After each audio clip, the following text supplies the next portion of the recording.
إليك وآله وسلم. اللهم صل على سيدنا محمد وسيلة إليك وآله وسلم. اللهم صل على سيدنا محمد النبي الأمي وآله وبارك وسلم. اللهم صل على سيدنا ومولانا محمد معدن الجود والكرم وآله وبارك وسلم. فقد قال الله تعالى في القرآن المجيد والفرقان الحميد: لقد جاءكم رسول من أنفسكم عزيز عليه ما عنتم حريص عليكم بالمؤمنين رؤوف رحيم. فإن تولوا فقل حسبي الله لا إله إلا هو عليه توكلت وهو رب العرش العظيم. ما كان محمد أبا أحد من رجالكم ولكن رسول الله وخاتم النبيين وكان الله بكل شيء عليما. إن الله وملائكته يصلون على النبي يا أيها الذين آمنوا صلوا عليه وسلموا تسليما. اللهم صل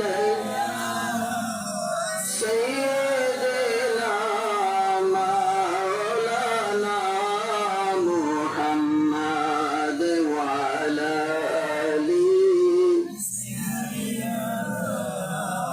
مولانا محمد. সবাই জবানটা খুলেন, মহব্বতে করেন। আমার নবীজির উপরে দরুদ শরীফ পড়লে লাভ আসেনি? নবী মুহাম্মদুর রাসূলুল্লাহর উপরে দরুদ শরীফ পড়লে লাভ আছে।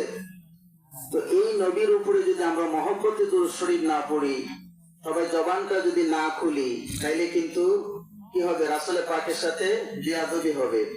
রাসূলের মহব্বত যার আছে, রাসূলের মহব্বত যার অন্তরে আছে, এই মানুষটাই নবীর দরুদ বেশি বেশি করে। কথা বলেন ঠিক কিনা?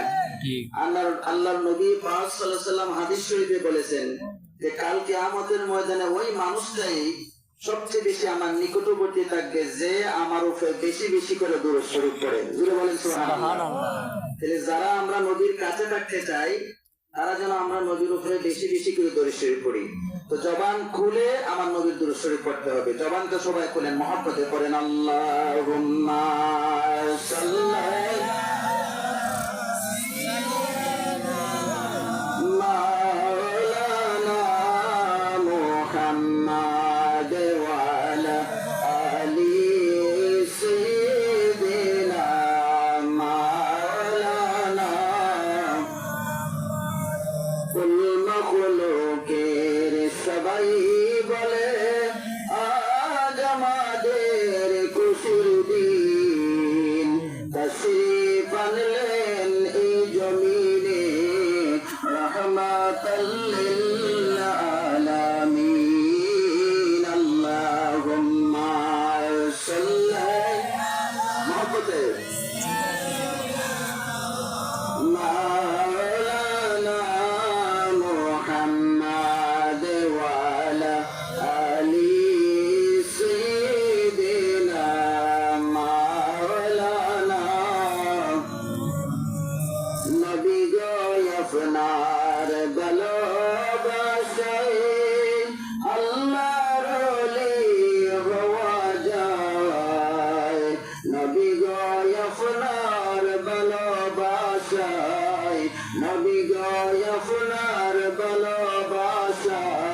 जन्नत बासी हुआ जाए अल्लाहुम्मा सल्ली मौलाना मुहम्मद वाला अली सय्यिदिना मौलाना नबीजिर इश्के जरो दिल भाई जगते कंदे ना रोज हशरे बयान तारा नबीजिर देखा पाबे ना अल्लाहुम्मा सल्ली मौलाना मुहम्मद वाला अली सय्यिदिना मौलाना एमन देशे आइसरे मन যেই দেশের নাই ঠিকানা এমন ঘরে সেই বাইরে মন যেই ঘরে নাই বিছানা আল্লাহুম্মা সাল্লি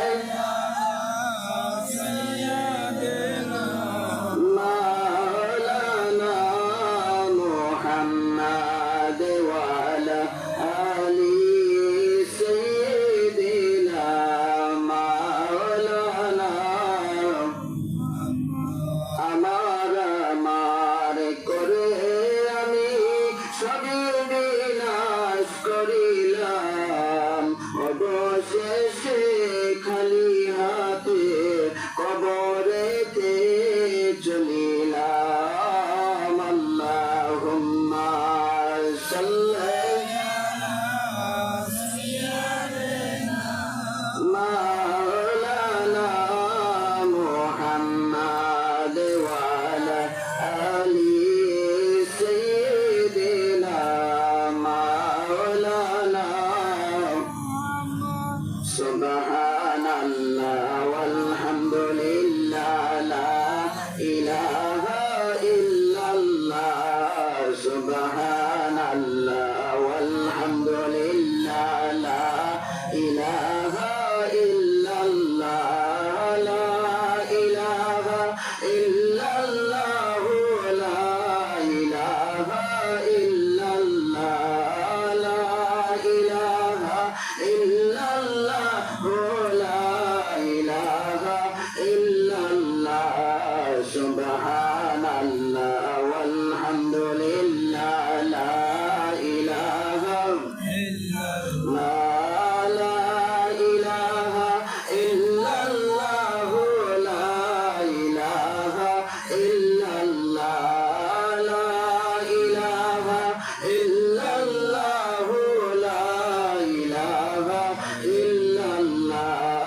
حسبي ربي جل الله ما في قلبي غير الله حسبي ربي جل الله ما في قلبي غير الله نور محمد صلى الله لا إله إلا الله سبحان الله والحمد لله لا إله لا إله إلا الله لا إله إلا الله لا إله إلا الله لا إله إلا الله سلم سلم يا سلم سلم يا على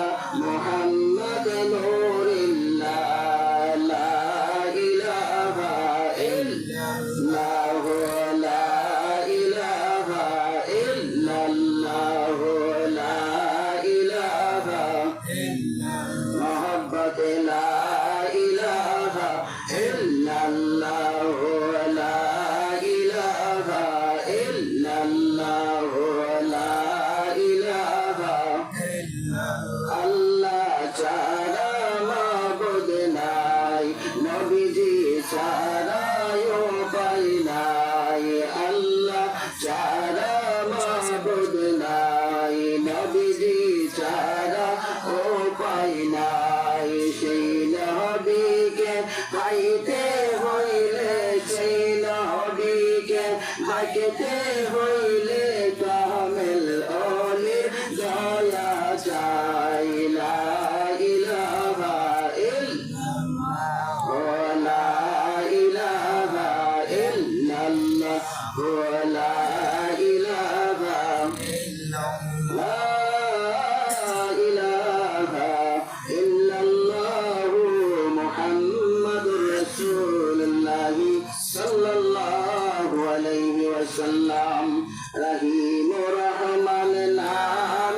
আশহাদু আল্লা ইলাহা ইল্লাল্লাহু ওয়াহদাহু লা শারীকা লাহু ওয়া আশহাদু আন্না মুহাম্মাদান আবদুহু ওয়া রাসূলুহু সাল্লাল্লাহু আলাইহি ওয়াসাল্লাম। সবাই করেন আলহামদুলিল্লাহ। মানুষ যাই হোক, আমরা সবাই একটু মহব্বতে বসবো, কথাবার্তাগুলি শুনতে চেষ্টা করব এবং অন্তরের কান লাগিয়ে কথাগুলি শুনবো। বাবারা, আমার ভাইয়েরা, এই পৃথিবীটা ক্ষণস্থায়ী নাকি চিরস্থায়ী? এখানে কেউ কোনোদিন চিরস্থায়ী ভাবে থাকবেন না। সর্বপ্রথম হযরত আদম আলাইহিস সালাতু সালাম থেকে আরম্ভ করে এই পর্যন্ত 1 লক্ষ বা 2,24,000 পয়গাম্বর, 1,24,000 পয়গাম্বর এই ধরাদান থেকে, এই পৃথিবী থেকে বিদায় নিয়েছেন। সবাই পর্দা করেছেন। কত ওলি আউলিয়া, গাউস, কুতুব, বুজুর্গ মানুষ, নেককার মানুষ, পরহেজগার মানুষ, মুমিন মুত্তাকি আল্লাহ ওয়ালা মানুষ, কেউই পৃথিবীতে স্থায়ী না। সবাই এই পৃথিবী ছেড়ে চলে যেতে হয়েছে। আমাদেরকে চলে যেতে হবে। আজকে আমরা আছি, আমরা একদিন থাকবো না। কথা বলেন ঠিক কিনা? আমরা একদিন থাকবো না। তো এই যে আমরা থাকবো না, এই পৃথিবীতে যে কয়টা দিন আছি, এই জায়গাটা হলো আমলের জায়গা। এখানে নেক আমল করলে, এখানে যদি আমি ফসল ফলাই যেতে পারি, তাহলে কবরের জিন্দেগি আমার সুখের হবে। কথা বলেন ঠিক কিনা? এই দুনিয়াতে যদি আমি ইমানদার হই, এই দুনিয়াতে যদি আমি আমলদারি হই, তাহলে এই ঈমান এবং আমলের কারণে আমার পরকালটা হবে ভালো। আল্লাহ কোরআনে পাকে বলেন, ইন্নাল্লাযীনা আমানু ওয়া আমিলুস সালিহাতি কানাত লাহুম জান্নাতুল ফিরদাউস। জোরে বলেন আল্লাহু আকবার। আল্লাহু আকবার।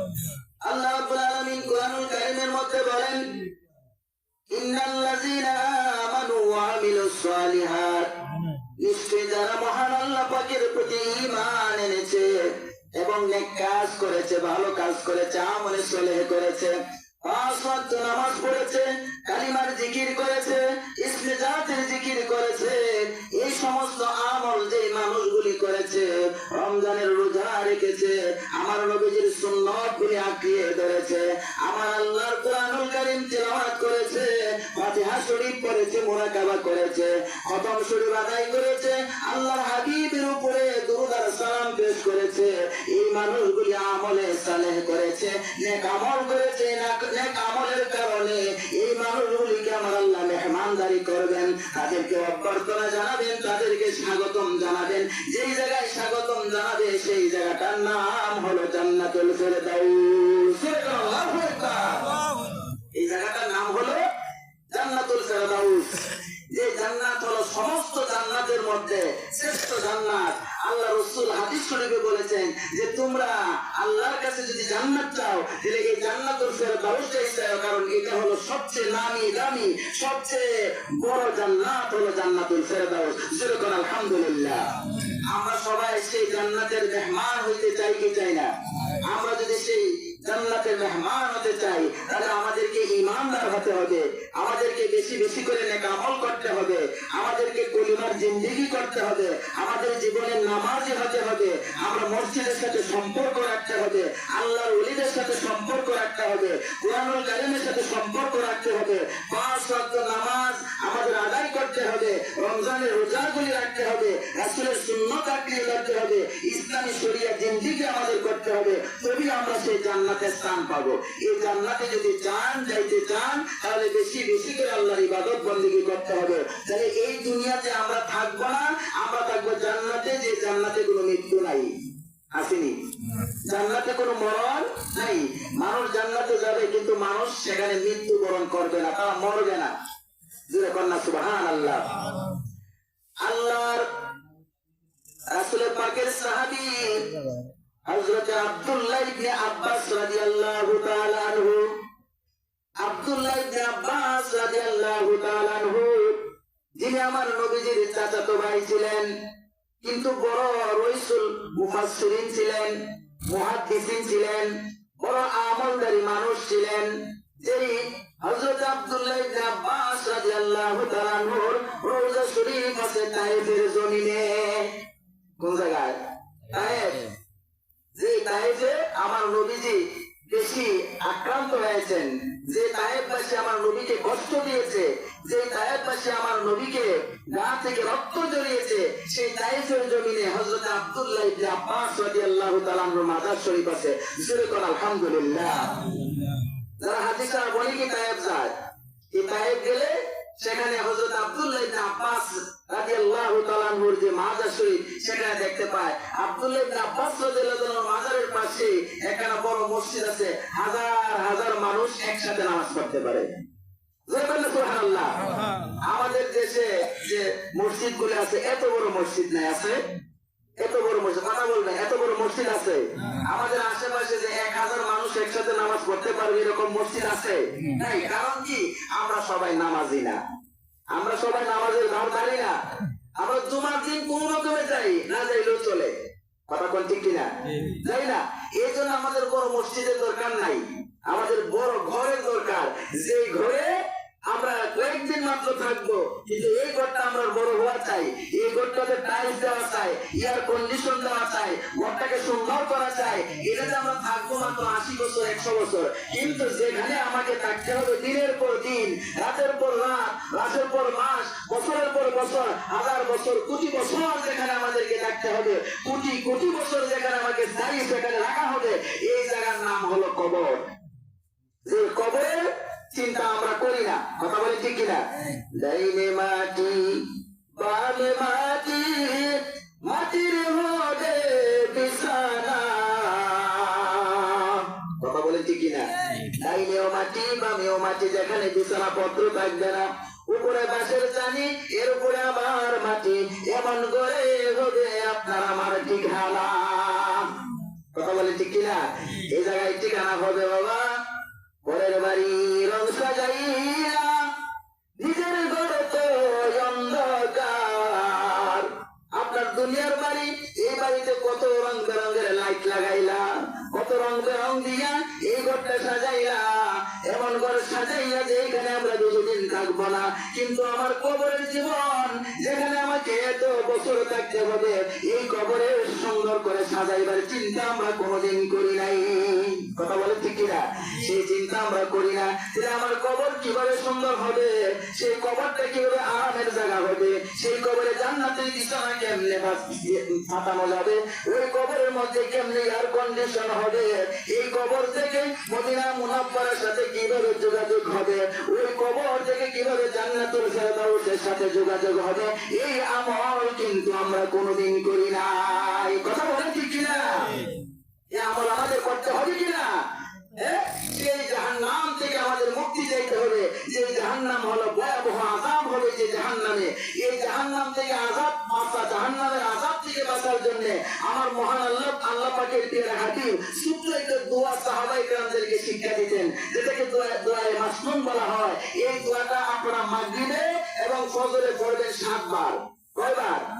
7 বার। আমার সাথে পড়েন, আল্লাহুম্মা আজরিনি মিনান নার, আল্লাহুম্মা আজরিনি মিনান নার, আল্লাহুম্মা আজরিনি মিনান নার। জোরে করে আল্লাহুম্মা আমিন। আপনারা কথা বলেন না কেন? আওয়াজ দিয়ে আল্লাহুম্মা আমিন। আল্লাহুম্মা জোরে করে আল্লাহু আকবার। আর আওয়াজ দিয়ে বলে ইয়া রাসূলুল্লাহ। আমার ভাইয়েরা, একটু আওয়াজ দিতে হবে, কথা বলতে হবে। এই জবান আল্লাহ দিছে, কি জন্য দিছে? আল্লাহর ইবাদতের জন্য। আল্লাহু আকবার বললে আযান, আযানের শব্দ কি? আল্লাহু আকবার। এই যে আল্লাহু আকবার শব্দটা বললে সওয়াব আছে, আছে না? কথা বলেন আছে কিনা? সওয়াব আছে। এটা আল্লাহু আকবার একটু জোরে দিয়ে বলতে হবে, ইয়া রাসূলুল্লাহ একটু জোরে বলতে হবে, ইয়া ওলি আল্লাহ বলে একটু জোরে বলতে হবে, আলহামদুলিল্লাহ একটু জোরে বলতে হবে। কারণ এগুলি করলে সওয়াব আছে, কবরের জীবনটা আলোকময় হবে। জোরে করে আলহামদুলিল্লাহ। মাগরিবের নামাজের পরে 7 বার আল্লাহুম্মা আজিরনি মিনান নার, আল্লাহুম্মা আজিরনি মিনান নার। এই আমরা এই দোয়াটা আমরা প্রত্যেক ফজরের নামাজের পরে, মাগরিবের নামাজের পরে কয়বার পড়ব? এত আস্তে বললেন, আমার কথা ভালো লাগতেছে না। একটু আওয়াজ দিয়ে বলেন জাহান্নাম কয়টি? 7টি। জাহান্নাম কয়টি? আওয়াজ দিয়ে বলেন জাহান্নাম কয়টি? 7টা জাহান্নাম আল্লাহ রাখছে। যে 7টা জাহান্নামের মধ্যে বেঈমান কাফের যারা আমলি মানুষ যারা তাদেরকে শাস্তি দেওয়া হবে, নামাজি মানুষ যারা তাদেরকে শাস্তি দেওয়া হবে, শরীয়তের ধার ধারে না যারা তাদেরকে শাস্তি দেওয়া হবে, তরিকতের জিকির করে না যারা তাদেরকে শাস্তি দেওয়া হবে। এরকম শাস্তি দেওয়ার জায়গা হলো মোট 7টা। কয়টা? 7টা। এই 7টা জাহান্নাম থেকে মুক্তি পেতে গেলে আপনাকে আল্লাহুম্মা আজিরনি মিনান নার 7 বার বললে মহান আল্লাহ পাক যদি আপনি সকালে পড়েন, সন্ধ্যার আগে যদি আপনার মৃত্যু হয়ে যায়, আমার আল্লাহ ওই 7টা জাহান্নাম থেকে আল্লাহ বাঁচিয়ে দিবে। সুবহানাল্লাহ। আওয়াজ দিয়ে বলে সুবহানাল্লাহ। সুবহানাল্লাহ। এটা জোরে বলেন সুবহানাল্লাহ। সুবহানাল্লাহ। সকালবেলা ফজরের নামাজ পড়ে আপনি দোয়া হয়ে যাবে, তখন আপনি পড়বেন আল্লাহুম্মা আজিরনি মিনান নার, আল্লাহুম্মা আজিরনি মিনান নার। এরকম করে করে 7 বার পড়বেন। যদি সন্ধ্যা হওয়ার আগে আগে আপনি পড়ে যান, আপনি যদি কবরের বাসিন্দা হয়ে যান, আপনার রূহ যদি বের হয়ে যায়, ওই সন্ধ্যার আগে মারা গেলে সন্ধ্যা পর্যন্ত এটার গ্যারান্টি আপনাকে আল্লাহ রাব্বুল আলামিন জাহান্নামে দেবে না। এটা আমার কথা নয়। যিনি সাইয়্যিদুল আম্বিয়া নবী, যিনি শাফিউল মুজলিমিন নবী, যিনি উম্মতের দরদি নবী, উম্মতের কান্দারি নবী, সেই নবীর কথা হলো, বাণী হলো আল্লাহুম্মা আজিরনি মিনান নার। 7 বার পড়লে সন্ধ্যা পর্যন্ত আমার আল্লাহ, যদি আপনি মারা যান জাহান্নামের আযাব আপনাকে কষ্ট করতে হবে না, জাহান্নামের আযাবে আপনাকে জ্বলতে হবে না, ওই জাহান্নাম গুলি থেকে আপনি কাটতে হবে না, ওই 7টা জাহান্নাম থেকে আমার আল্লাহ আপনাকে মুক্ত করে দেবে। আলহামদুলিল্লাহ। আর যদি মাগরিবের নামাজের পরে যদি আবার 7 বার পড়েন, ফজরের আযান হওয়া পর্যন্ত এই সময়ের ভিতরে যদি আপনি মারা যান, নাকি মারার গ্যারান্টি নাই? আছে। আমার মরার গ্যারান্টি আছে নি? বাঁচার কোনো গ্যারান্টি নাই। আমি যে বাঁচবো এই গ্যারান্টি আমার নাই, কিন্তু আমি যে মরে যাবো এই গ্যারান্টি আমার আছে। আমাকে মৃত্যুবরণ করতে হবে। হোক মৃত্যুটা হয়তো রাতে হবে, হয়তো আমার দিনে হবে। কথা বলে ঠিক কিনা? নাকি রাত এবং দিন ছাড়া আর কোনো সময় আছে? রাত এবং দিন ছাড়া আর কোনো সময় নাই। এই মৃত্যুটা হয়তো আমার রাতে হবে, হয়তো আমার দিনে হবে। এই রাতে অথবা দিনের যে কোনো সময় আপনার মৃত্যু হবে। রাতের বেলায় মাগরিবের পরে যদি আপনি পড়েন, তাহলে ফজর পর্যন্ত আপনি যদি এর ভিতরে মারা যান, আল্লাহর হাবিব বলেন যে আপনাকে জাহান্নামে জ্বলতে হবে না। কয়টা জাহান্নাম? 7টা জাহান্নাম। এই 7টা জাহান্নাম থেকে আপনি বেঁচে যাবেন যদি আপনি পড়েন আল্লাহুম্মা আজিরনি মিনান নার। জোরে করে আল্লাহু আকবার। আমার সাথে একবার বলেন আল্লাহুম্মা। আমি আওয়াজ মানি না, আরো আওয়াজ দিয়ে বলতে আল্লাহুম্মা, আল্লাহুম্মা আজিরনি মিনান নার, মিনান নার। আপনাদের জাহান্নাম থেকে বাঁচার দরকার নাই, নাকি দরকার আছে? আছে। জাহান্নাম থেকে বাঁচার দরকার আছে কি নাই? আছে। এই ভাই, থেকে বাঁচার যদি দরকার থাকে, এটা কি আমি বাহাউদ্দিন হুজুরের কথা, আমি কি ওলিপুরের হুজুরের কথা, নাকি আল্লাহ রাসূলের কথা? আল্লাহ রাসূলের কথা। আল্লাহ রাসূলের কথা আল্লাহ শিখাইয়া দিয়েছে।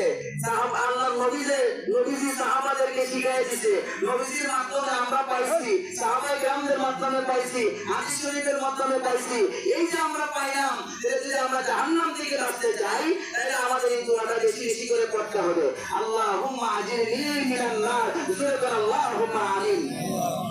আমার ভাইয়া, হযরত আব্দুল্লাহ ইবনে আব্বাস রাদিয়াল্লাহু তাআলা আনহু থেকে হাদিস, তিরমিজি শরীফের হাদিস, আমার নবীজি হুজরা মুবারকের মধ্যে আছেন।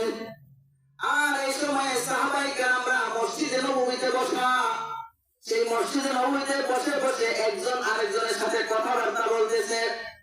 একজন সাহাবী রাজ্জা বলে, এ আল্লাহর নবীর সাহাবী শুনো, আল্লাহ আদম আলাইহিস সালাম রে বানাইছে, আদম আলাইহিস সালাম রে একটা উপাধি দিয়েছে। আদম আলাইহিস সালামের উপাধির নাম হলো সফিউল্লাহ, অর্থাৎ আদম সফিউল্লাহ। আদম সফিউল্লাহ, আদমের উপাধি হলো সফিউল্লাহ। আল্লাহ আদম রে একটা উপাধি দিয়েছে। আরেকজনে বলে, এ আল্লাহর নবীর সাহাবী শোনো, মূসা আলাইহিস সালামের একটা উপাধি আছে, মূসা কালিমুল্লাহ। মূসা আলাইহিস সালামের উপাধি হলো মূসা কালিমুল্লাহ।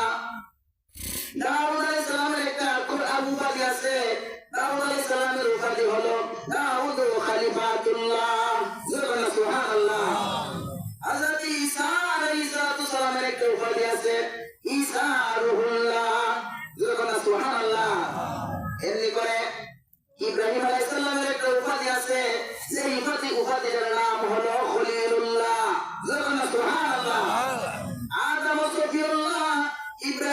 খলিলুল্লাহ, মুসা নাজিউল্লাহ, হযরতে ঈসা রুহুল্লাহ, দাউদ খলিফাতুল্লাহ, এরকম করে করে প্রত্যেক নবী রাসূলকে আল্লাহ একটা উপাধিতে ভূষিত করেছেন। এই কথাটা বলতেছে সাহাবায়ে কেরামরা। আমার নবীজি তখন ঘরের ভিতর থেকে শুনলেন, হুজরা মুবারক থেকে শুনে বের হয়ে আসলেন। ডাক দিয়া বলে, আমার সাহাবীরা রে শুনো, আদমকে সফিউল্লাহ উপাধি দিছে, ইব্রাহিম খলিলুল্লাহ খলিলুল্লাহ উপাধি দিছে, মূসা আলাইহিস সালাম রে মূসা আলাইহিস সালাম রে আল্লাহ রাব্বুল আলামিন কালামুল্লাহ উপাধি দিছে, হযরতে ঈসা আলাইহিস সালাম রে রূহুল্লাহ উপাধি দিছে। সমস্ত উপাধিগুলি ঠিক আছে, কিন্তু আমি নবী মুহাম্মদুর রাসূলুল্লাহকে আল্লাহ সর্বশ্রেষ্ঠ একটা উপাধি দিছে, সেই উপাধির নাম হলো হাবিবুল্লাহ। সুরে কন্যা সুবহানাল্লাহ। আমার একটা উপাধি আছে, সেই উপাধির নাম হলো হাবিবুল্লাহ। সমস্ত নবী রাসূলদের উপাধি আছে, এই সমস্ত উপাধি থেকে আমার উপাধিটা হলো শ্রেষ্ঠ। আমি নবীর উপাধি হলো হাবিবুল্লাহ। সুরে কন্যা সুবহানাল্লাহ। আল্লাহ রাসূল বলেন, শোনো, সমস্ত নবী রাসূলগণ মহান আল্লাহ পাকের খুশির জন্য যেই যেই কাজগুলি করে, যে মহান আল্লাহ যেন তাদের উপরে খুশি থাকে। আর আমি নবী এবং হাবিবুল্লাহ, আল্লাহ রাব্বুল আলামিন চান আমি হাবিবুল্লাহ, আমি নবী মুহাম্মদুর রাসূলুল্লাহকে খুশি করতে চাই। সব নবীরা চায় মহান আল্লাহকে খুশি করতে, আর মহান আল্লাহ পাক চায় তার নবীর খুশি করতে। আমার নবীজি বলে, সাহাবীরা রে, হাসরের ময়দানে আমি হব হামদুলিল্লাহ, অর্থাৎ প্রশংসার একটা পতাকা থাকবে। আমি হব সেই পতাকার ধারক এবং বাহক। আমি সেই পতাকাটা জান্নাতে হাসরের ময়দানে উড়াবো। আমার এই জান্নার নিচে আদম সফিউল্লাহ আসবে, আমার এই জান্নার নিচে মূসা কালিমুল্লাহ আসবে, দাউদ খলিফাতুল্লাহ আসবে, ঈসা রূহুল্লাহ আসবে, হযরত ইব্রাহিম খলিলুল্লাহ আসবে, ইসহাক আলাইহিস সালাম আসবে, জাকারিয়া আলাইহিস সালাম আসবে, নূহ আলাইহিস সালাম আসবে। 1,2,24,000 পয়গম্বরের কোন পয়গম্বরে আমার এই জান্নার বাইরে থাকবে না। সবাই আমি নবীর যে জান্নাত নিয়ে উঠবো, এই জান্নার কাছে তারা উপস্থিত থাকবে। সুবহানাল্লাহ। এখানে শেষ নয়, আল্লাহ রাব্বুল আলামিন যে জান্নাত বানাইছে, এই জান্নাতের তালা মারা, এই জান্নাত কোরআনা, জান্নাতের মধ্যে তালা আছে। আপনারা জানেন, আসসালাতু মিফতাহুল জান্নাহ, হাদিস শরীফ, আসসালাতু মিফতাহুল জান্নাহ, সেই জান্নাতের চাবি হলো নামাজ। সুবহানাল্লাহ। সেই জান্নাতের চাবি হলো নামাজ। কিন্তু সেই জান্নাত তালাবদ্ধ থাকবে। আদম সফিউল্লাহ যে জান্নাতে কটকটাবে, নূহ নাজিউল্লাহ যে জান্নাতে কটকটাবে, ঈসা রূহুল্লাহ যে জান্নাতে কটকটাবে। এমনি করে সমস্ত নবী রাসূলরা জান্নাতের তালা করে মারা দিবে। কিন্তু ভিতর থেকে আওয়াজ আসবে, আপনি কে? তখন বাহির থেকে আওয়াজ হবে, আমি আদম। আবার বলবে, আমি ইব্রাহিম, আমি ঈসা, আমি মূসা। তখন ভিতর থেকে আওয়াজ দিবে, আপনার জন্য জান্নাতের তালা খোলা হবে না। জান্নাতের তালা আপনার জন্য খোলা হবে না। এই জান্নাতের তালা খোলা হবে একমাত্র আখিরি জামানার নবী, সাইয়্যিদুল আম্বিয়া নবী, শাফিউল মুজরিমিন নবী, রাহমাতাল লিল আলামিন নবী, গায়বকে খবর দেন ওয়ালা নবী, সেই নবী মুহাম্মদুর রাসূলুল্লাহ সাল্লাল্লাহু আলাইহি ওয়াসাল্লাম। যখন তা এই কোরআন আসবে, তখন জান্নাতের তালা খোলা হবে। আমি সর্বপ্রথম জান্নাত খুলবো, এবং শুধু আমি খুলবো না, এই জান্নাতে কোনো নবী আগে যাইতে পারবে না, কোন রাসূল আগে যাইতে পারবে না, কেউ যাইতে পারবে না। সর্বপ্রথম আমি নবী মুহাম্মদুর রাসূলুল্লাহ আমার দুরূপরণ্য ব্যক্তিদের লইয়া, আমার উম্মতদেরকে লইয়া আমি সর্বপ্রথম জান্নাতে কদম রাখবো। আমার নবী দাম দেখছেননি? আমার নবী কেমন নবী? যেই নবী সর্বপ্রথম জান্নাতের তালা খটখটাইলে আওয়াজ দিবে ভিতর থেকে, আপনি কে? বলে, আমি আর কেউ না, আমি মুহাম্মদুর রাসূলুল্লাহ। বলে, আপনার জন্যই তো জান্নাত সুন্দর করে সুসজ্জিত করে রাখা হয়েছে। এই জান্নাতের একমাত্র আপনার জন্যই খোলা হবে। আল্লাহু আকবার।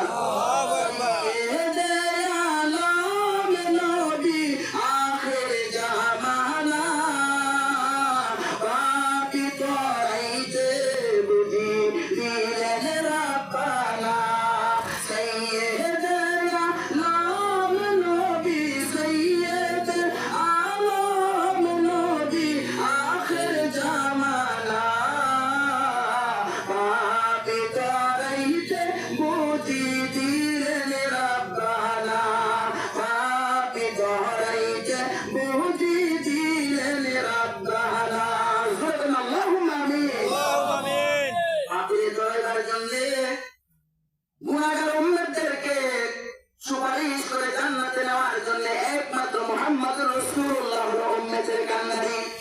আমার নবীজি বলেন, কাল কিয়ামতের ময়দান যখন কায়েম হয়ে যাবে, কিয়ামত হবে, আপনাদের বিশ্বাস আছে কি নাই? কথা বলেন, বিশ্বাস আছে কি নাই? কিয়ামত কায়েম হয়ে যাবে, দুনিয়ার সব কিছু নিস্তার হয়ে যাবে। কুল্লু মান আলাইহা ফানি ওয়া ইয়াবকা ওয়াজহু রাব্বিকা যুল জালালি ওয়াল ইকরাম। সুবহানাল্লাহু আকবার। দুনিয়ার সব ধ্বংস হয়ে যাবে, বড় বড় পাহাড়গুলি তুলার মতো উড়ে যাবে, বড় বড় বিল্ডিং গুলি ধসে যাবে, এই মাটি পড়ে তামা হয়ে যাবে, একদিনে জমিনও থাকবে না, সব কিছু নিঃশ্বাস হয়ে যাবে, নষ্ট হয়ে যাবে, কোনো কিছুই বাকি থাকবে না, শুধু একটা তো বাকি থাকবে, মহামহিয়ান মহান প্রভু মহান আল্লাহ। সুবহানাল্লাহ।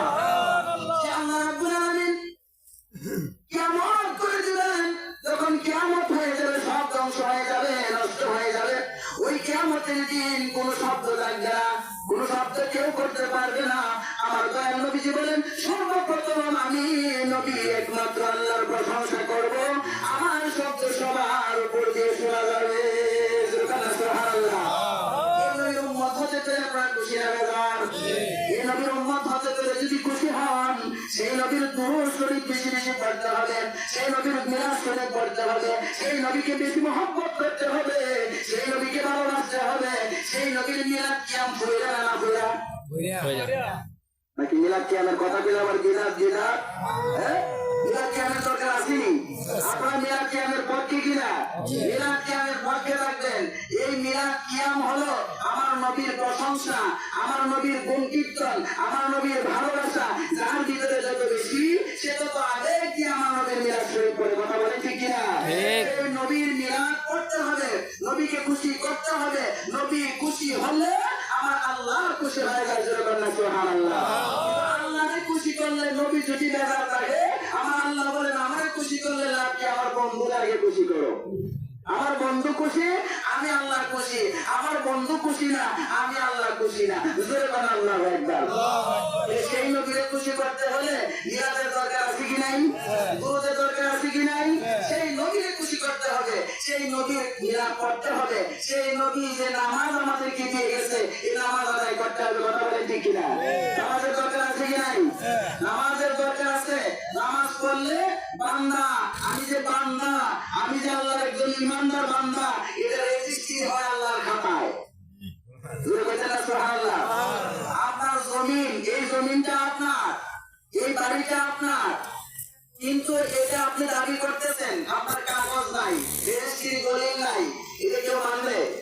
এটা আপনার মানবে না। যদি আপনার রেজিস্ট্রি দলিল থাকে, আপনি যদি বাড়িতে নাও থাকেন, আপনি যদি লন্ডনে থাকেন, আপনি যদি ঢাকাতে থাকেন, আমেরিকায় থাকেন, আপনি যদি প্যারিসে থাকেন, সৌদি আরব থাকেন, আপনি যদি বলেন যে জায়গা আমার, বলে দলিল এই, তাহলে আপনার জায়গা ঠিক আছে কি নাই?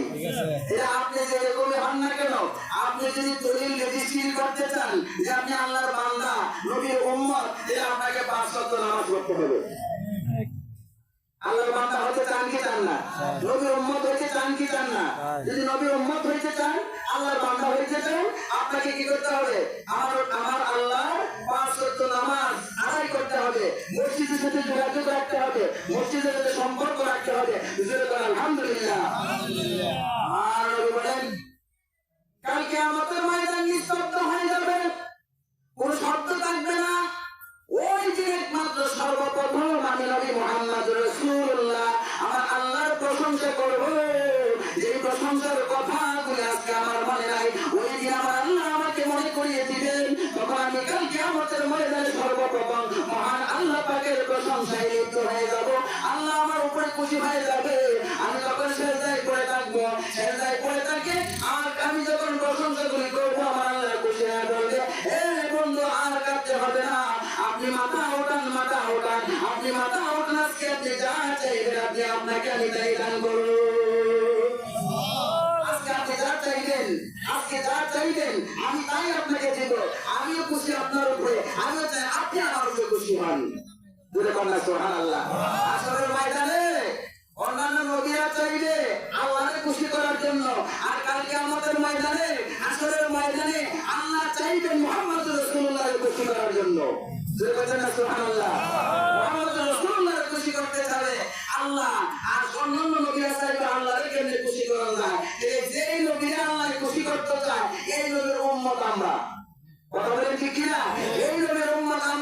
আর যে আমরা নবীকে খুশি করতে হবে, দুনিয়াতে নবীর খুশি আমাদের করতে হবে। একটু জিকির করেন লা ইলাহা ইল্লাল্লাহ, মহব্বতে বলে পড়েন লা ইলাহা ইল্লাল্লাহ, লা ইলাহা ইল্লাল্লাহ, লা ইলাহা ইল্লাল্লাহ, লা ইলাহা ইল্লাল্লাহ, লা ইলাহা ইল্লাল্লাহ, লা ইলাহা ইল্লাল্লাহ, মুহাম্মাদুর রাসূলুল্লাহ সাল্লাল্লাহু আলাইহি ওয়াসাল্লাম। আল্লাহু আকবার, আল্লাহু আকবার। আমার কষ্ট হচ্ছে, আমরা সবাই দুনিয়ার পাগল। আমরা দুনিয়ায় কিভাবে সুখে থাকবো, কিভাবে শান্তিতে থাকবো, দুনিয়ায় আমি সবচেয়ে বড় ধনী কেমনে হবো, আমার বাড়িঘর বেশি হবে কিভাবে, আমার জায়গা জমি বেশি হবে কিভাবে, আমরা সেই চেষ্টা করি, কিন্তু কবরের জিন্দেগির কথা চেষ্টা করি না। কথা বলে ঠিক কিনা? আমরা সবাই দুনিয়ার পাগল। আর আল্লাহ রাসূল হাদিস শরীফে বলছে যে দুনিয়ার ভালোবাসা হলো সমস্ত গুনাহের মূল। আমি যদি দুনিয়ায় সম্পদশালী বেশি হতে চাই, তাহলে আমি কি করবো? অন্যায় করে টাকা রোজগার করব।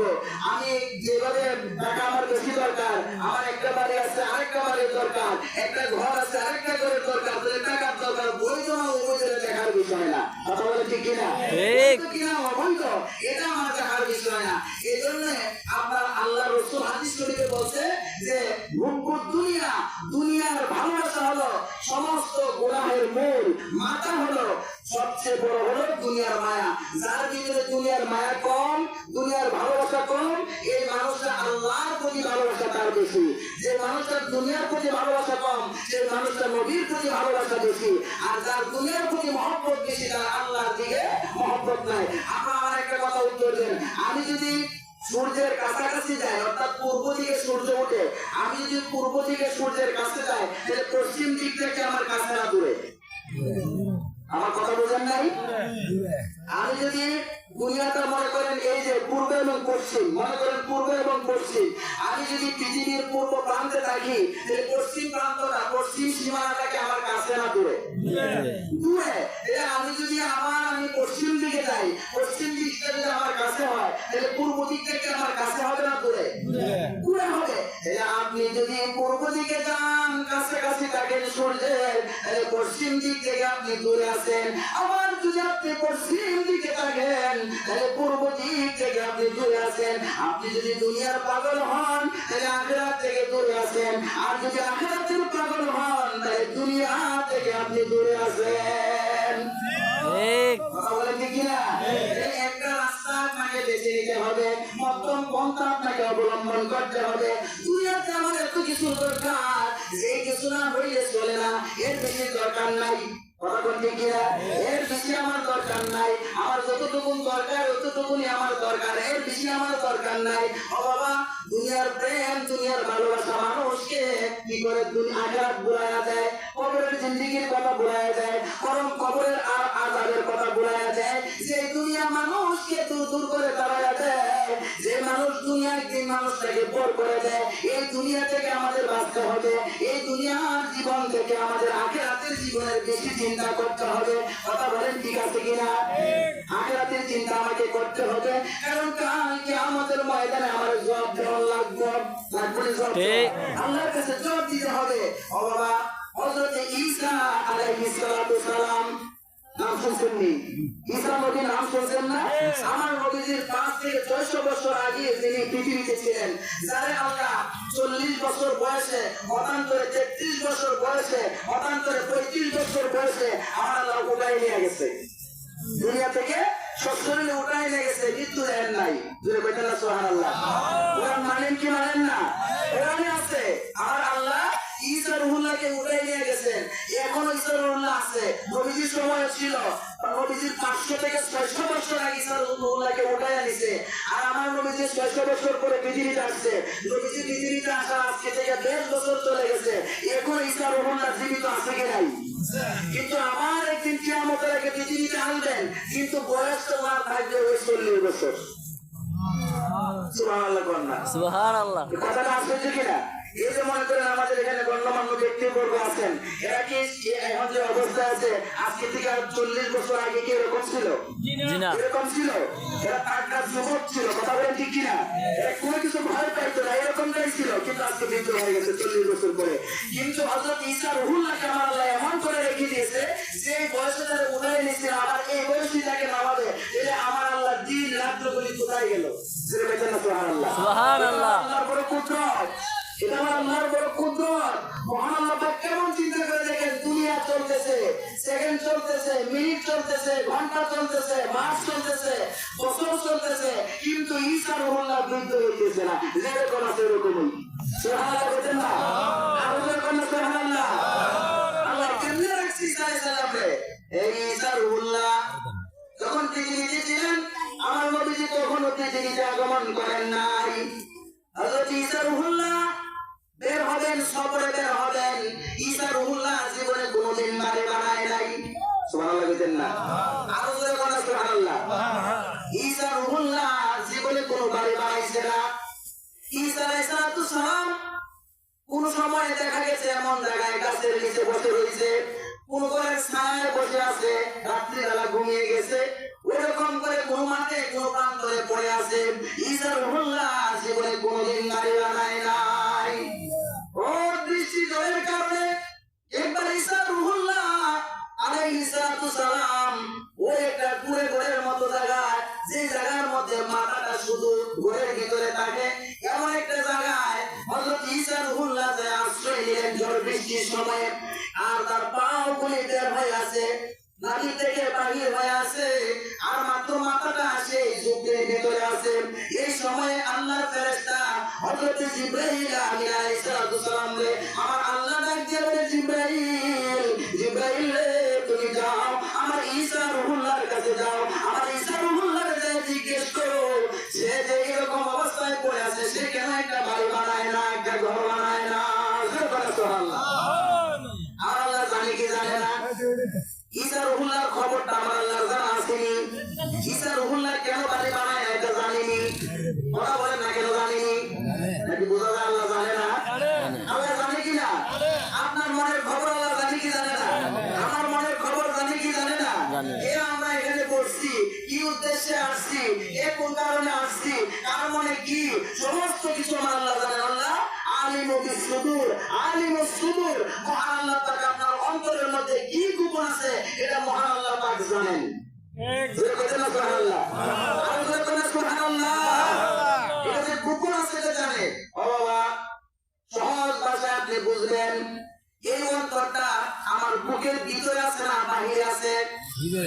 কত ভিতরে আছে এটা আপনাকে হাত দিয়ে নাগাল পাওয়া যায় না যায়?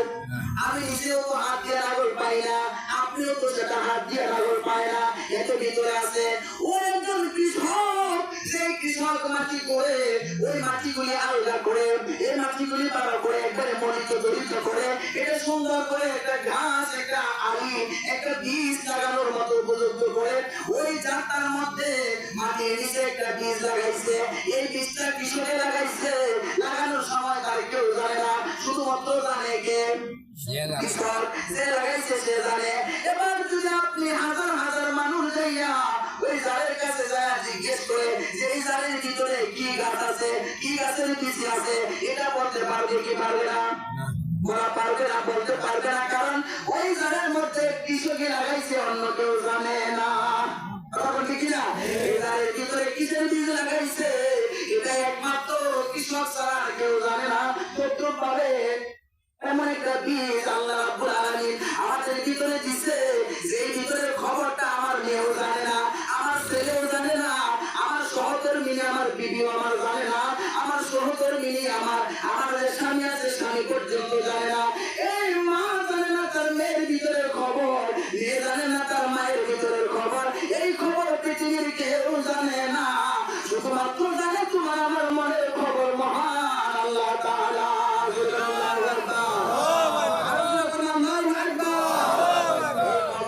শুধু মহান আল্লাহ তাআলা।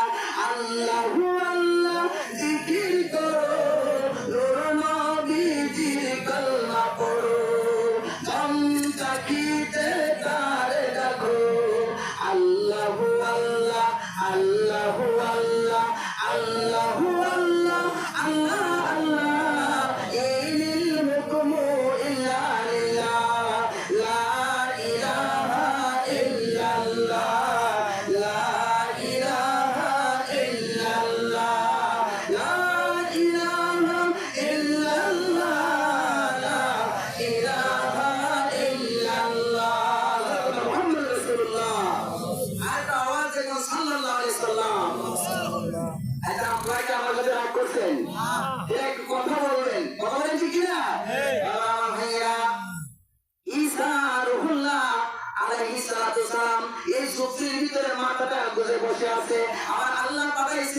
ইসমাইল তুমি যাও যে আমার বন্ধুরে জিগাও, আমার ঈসা রুহুল্লাহরে জিগাও সে কেন বাড়ি বানায় না, ঘর বানায় না। এত বছর 40 বছর দুনিয়াতে থাকছে, কোনো বাড়ি নাই, কোনো ঘর নাই। এরকম মানুষ আমরা সমাজে আসেনি, কথা আছে নাই, বাড়ি ঘর নাই, এরকম মানুষ খুব কম। কথা বল ঠিক কিনা? কোনো না কোনো একটা বাড়ির আশ্রয় থাকে, খাবার দাবারের চিন্তা করে, তার সাথে একটা ভেদ থাকে। কিন্তু ঈসা রুহুল্লাহ এরকম ছিলেন যে ঈসা রুহুল্লাহ জীবনে বাড়ি বানাইছে না। জিব্রাইল এসে জিজ্ঞাসা, ঈসা রুহুল্লাহ আপনি জীবনে কেন বাড়ি বানান নাই? বলে এই দুনিয়াটা তো আমি চিরদিন থাকবো না, যেখানে থাকবো না সেখানে বাড়ি বানাইলে কি লাভ? যে জায়গায় বাড়ি বানাইলে আমার চিরদিন থাকতে হবে ওই জায়গায় বাড়ি বানাবো, এখানে আমার বাড়ির দরকার নাই। আল্লাহু আকবার। ঈসা রুহুল্লাহ সফরে বের হয়ে যাবে। আমি দুনিয়ার স্বরূপটা বুঝাইতেছি বাবা, দুনিয়া কেমন জিনিস। হযরত ঈসা রুহুল্লাহ সফরে বের হয়ে যাবে। ওই সফরে যাওয়াকালীন সময়ে ঈসা রুহুল্লাহ যখন বের হয়ে যাবে, ঠিক এই মুহূর্তে ওনার একজন লোক আয়েশা ঈসা আলাইহিস সালামকে বলতেছে, হে ঈসা রুহুল্লাহ আপনি কোথায় যাবেন? বলে আমি সফরে যাব। বলে আমিও যাব। কে বলে? ওই যে লোকটা বলতেছে আমিও যাব। ইহুদি লোকটা বলতেছে, হে ঈসা রুহুল্লাহ আপনি যে সফরে যাবেন আমিও সফরে যাব, আপনার সাথে যাব। বলে না, আমি তোমার কপালের দিকে তাকায়া দেখি তুমি দুনিয়া লোভী, তোমার ভিতরে দুনিয়া ছাড়া আর কিছু নাই, তুমি শুধু দুনিয়ার চিন্তা করো, তুমি আমার সাথে যাওয়ার উপযুক্ত না, কাজে আমার সাথে তুমি যাইতে পারবে না। লোকটা বলে না না না, আমি বলে না সুরবান আমি ছাড়তে রাজি না, আমি আপনার সাথে যাবো, আপনি যে জায়গায় সফরে যাবেন আপনার সাথে আমি যাবো, আপনি যেখানে যাবেন আমি সেখানে যাব। ঈসা রুহুল্লাহ এবার ডাকিয়ে বলে, এ আমার সাথীদের শুনো, আমি দেখতেছি তোমার কপালের মধ্যে লেখা আছে তুমি দুনিয়াদার, তুমি দুনিয়ার পাগল, তুমি দুনিয়া লোভী, দুনিয়া ছাড়া তুমি কিছু বুঝো না। আমাদের সমাজে এরকম মানুষ আছে কি নাই? যে আখিরাতের তার ধারে না, ধর্মের তার ধারে না, আল্লাহ রাসূলের তার ধারে না, মসজিদ মাদ্রাসার তার ধারে না, সে শুধু বুঝে দুনিয়া আর দুনিয়া। সকালবেলা ঘুম থেকে ঘুরে উঠে যায়, সারাদিন কাজ করে দুনিয়ার জন্য, 5 ওয়াক্ত নামাজ হয়, 5 ওয়াক্ত আযান হয়, কিন্তু তার খবর নাই। আছে এরকম মানুষ, রাতের বেলা আমার বাড়ি ফিরে ইসলামের জন্য রাতের বেলা ঘুমিয়ে যায়, কিন্তু তার আল্লাহ রাসূলের ভয় তার ভিতরে নাই। এরকম মানুষ বাবা আছে কি নাই? ওই লোকটাকে আমি দেখতেছি তার কপালের মধ্যে লেখা আছে দুনিয়াদার, কাজে তুমি আমার সাথে যাইতে পারবা না, কাজে যাওয়ার দরকার নাই। বলে না আমি যাইবো আপনার সাথে রাসূল বান্দা।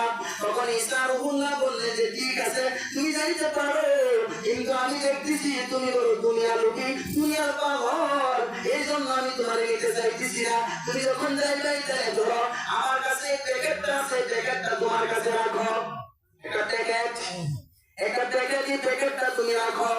প্যাকেটটা নেড়ে ছেড়ে দেখলো এটার মধ্যে রুটি আছে 3টা। কয়টা? 3টা রুটি আছে। ঈসা আলাইহিস সালাম বের হবে সফরে।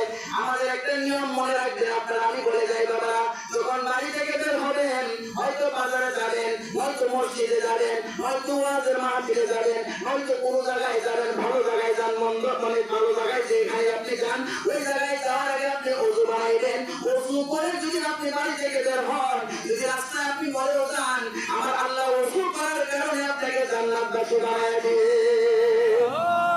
বাড়ি থেকে বের হওয়ার সময় ওযু করে বের হয়ে যাবেন। আমরা তোমার ওযু জানি না, এই যে মাহফিলে আসছি এখানে আমার অনেক মা বোনেরা আছে, আমরা অনেকেই নাই ওযু ছাড়া, আছে না? এরকম মানুষ আছে অনেকেই ওযু ছাড়া, ওযু আমরা জানি না, কারণ এমনি তো একটু ঠান্ডা, ওযু করলে ঝামেলা। কথা বল ঠিক কিনা? এই ইমাম সাহেব কথাটা মনে পড়ে গেছে বলে দিলে, ইমাম সাহেব ইমামতি করে মসজিদে, তো ইমাম সাহেবের ভাই সে নামাজ পড়ে না, ইমাম সাহেবের ভাই কি করে না? নামাজ পড়ে। আমার দিকে তাকান আপনারা, ইমাম সাহেব নামাজ পড়ে না, তো নামাজে পড়ে না, মুসল্লিরা বলে হুজুর আপনি কি ইমাম সাহেব বলেন, আপনার ওয়াজ করেন, আপনারা বোঝান, আপনার ভাই তো নামাজ পড়ে না, আপনার ভাই নামাজ পড়ে না, তো আপনি কেন এই ইমামতি করেন? আপনার সাথে আমরা নামাজ পড়তাম না যদি আপনার ভাই আপনি নামাজে ডিস্টার্ব করতেছে। বলো তুমি একটার পর একটা ক্লাস আমাকে আল্লাহু আল্লাহ আল্লাহু আল্লাহ আল্লাহু আল্লাহ আল্লাহ। শুনেন আজকে রাতের কারণে আল্লাহর জিকির করে আমি দুই একটা কোরআনের আয়াত বলছি কিনা? আকাশ শরীফের দু এক টুকরা বলছি কিনা? তো আল্লাহ ইচ্ছা করলে এই খাতির আমরা মাফ করতে পারি কিনা? আজকে মাহফিলে আল্লাহ যে গুনাহ বানিয়ে নিতে পারে, পারে না? আল্লাহ পারে। এমন তো হইতে পারে এই মাহফিল আপনার জীবনের শেষ মাহফিল। কথা বলেন ঠিক কিনা? এই মাহফিলটা জীবনের শেষ মাহফিল। আগামী দিন সকালবেলা হয়তো আপনি নাও দেখতে পারেন সূর্য। তো আপনি যদি মরেও যায় আর আল্লাহ যদি আজকে মাহফিলের কারণে আমার জীবনের গুনাহ মাফ করে দেয়, তাহলে কাম কালকে নিষ্পাপ। কথা বলেন ঠিক কিনা? এটা আমার জান্নাত অবধারিত হয়ে যাবে। কাজে বাবা একটু ধৈর্য সহকারে বসেন এবং মহব্বতের সাথে বসেন এবং আন্তরিকতার সাথে বসেন। আমার দিকে খেয়াল করেন। আমি কথাটা বলছিলাম ওযু করার কথাটা, যে ওযু কোন জায়গায় যাইতে গেলে কি করতে হবে? ওযু করে বাড়ি থেকে বের হবেন। ওযু করে বাড়ি থেকে বের হবেন। বাজারে যাবেন, অসুবিধা কি? আপনি ওযু করে যান। মসজিদে যাবেন, মসজিদে ওযু করার জায়গা আছে, তারপর বাড়ি থেকে ওযু করে যান। যদি আপনি বাড়ি থেকে বের হয়ে মসজিদ পর্যন্ত যাইতে পারবেন, এই গ্যারান্টি আপনার কাছে আছে? আপনি বাজারে যাবেন, আপনি বাড়ি থেকে বাজার পর্যন্ত যেতে পারবেন, এই গ্যারান্টি আপনার আছে? এই গ্যারান্টি নাই। আপনি একটা শ্বাস ভিতরে নিছেন, ছাড়তে পারবেন, এই গ্যারান্টি আপনার নাই। একটা শ্বাস আপনি ছাড়ছেন, ভিতরে নিতে পারবেন, এই গ্যারান্টি আপনার নাই। এর জন্য আপনি সর্বদা যদি ওযু অবস্থায় থাকেন, আপনার মৃত্যুটা হবে কি ইমানদার অবস্থায়। ওযু অবস্থায় আপনি যদি থাকেন, আপনার মৃত্যু হবে ইমানদারি অবস্থায়। এর জন্য আপনাকে ওযু করতে হবে। ওযু অনেক উপকারিতা আছে। জোরে বলেন না সুবহানাল্লাহ। বাবা আমার ভাইয়েরা, ইমাম সাহেব ওয়াজ করে, মুসল্লিরা বলে হুজুর আপনার ওয়াজ আমরা শুনবো না। বলে কেন? বলে শুনবো না এই কারণে আপনার ভাই নামাজ পড়ে না, আপনার ভাই আপনি নামাজ পড়াইতে পারেন না, তাহলে আমরা কেন আপনার কথা মানবো? তাহলে আমরা আপনার ভাই আপনি নামাজি বানান। তো ইমাম সাহেব হুজুর দেখা গেল বাড়িতে আইসা কইলে যে ভাই, ছোট ভাই, ভাই তুই যদি নামাজ না পড়স আমার তো ইমামতি থাকে না, ইমামতি ছাড়া তো আমার কোনো গতি নাই, ইমামতি আমার করতে হবে, তো তুই নামাজি হ। নামাজ পড়ে কি হলো? আমি বাকিতে বিশ্বাস করি না।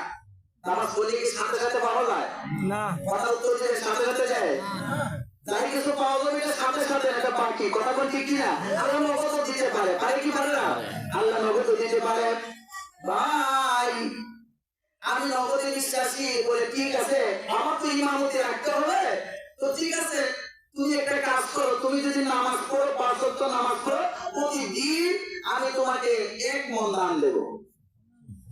কয় মণ? 1 মণ দান। কয় দিনে? একদিন নামাজ পড়লে 1 মণ দান, একদিন নামাজ পড়লে 1 মণ দান আমি তোমাকে দিব। ওই যে ঠিক আছে, তাইলে আমি যখন নগদ পাওয়া যাবে আমি এটা করতাম পারি, তবে দানটা আমি মাস শেষে দেবো।